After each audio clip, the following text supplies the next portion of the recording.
Les normes qui font qu'une telle note est nécessaire pour aller dans le cours de maths 436, mais ça pourrait être dans n'importe quel cours enrichi en anglais et tout ça, ça fait partie des normes et modalités que l'école se donne.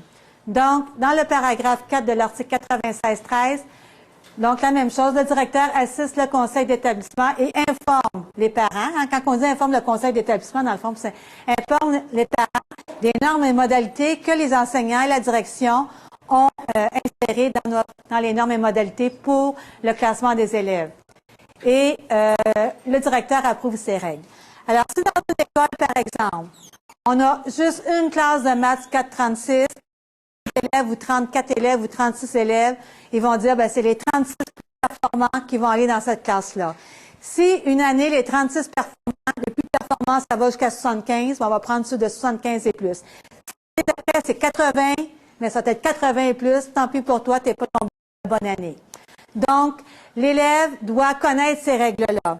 Si par contre, on lui dit il faut que tu aies une moyenne de 75 pour maths 436, alors si c'est ça la norme qui est établie et est informée dès le début de l'année, alors la direction doit avoir le nombre de places nécessaires pour que l'élève qui a cette norme-là puisse y accéder. Alors, qu'est-ce que le parent peut faire?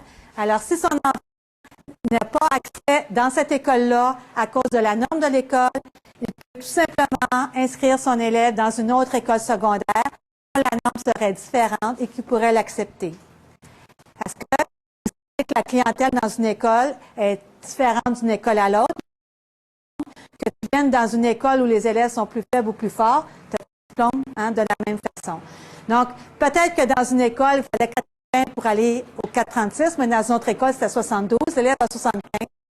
Sachant cette norme-là, peut demander un changement d'école. Et s'il y a de la place dans le groupe, ils peuvent à ce moment-là suivre. Et qu'est-ce qu'on avait aussi, qu'est-ce qu'on pourrait ajouter, c'est que l'élève qui avait fait un très bon 416 pouvait, s'il y avait une moyenne, mettons, en haut de 80% dans son 416, faire un cours d'été en 436 et passer en 536 par la suite. Tandis que dans certaines écoles, qu'est-ce qu'on a vu aussi, ça c'est le contraire, l'élève est en 436, mais pour aller à 536, il lui faut 80% encore. Il n'y a pas son 80%.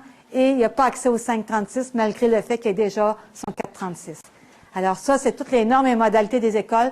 Et c'est pour ça que la transparence, qu'est-ce qu'on disait, c'est très important que les parents, les élèves soient informés dès le secondaire 3 des normes et modalités quant au classement dans ces différents cours.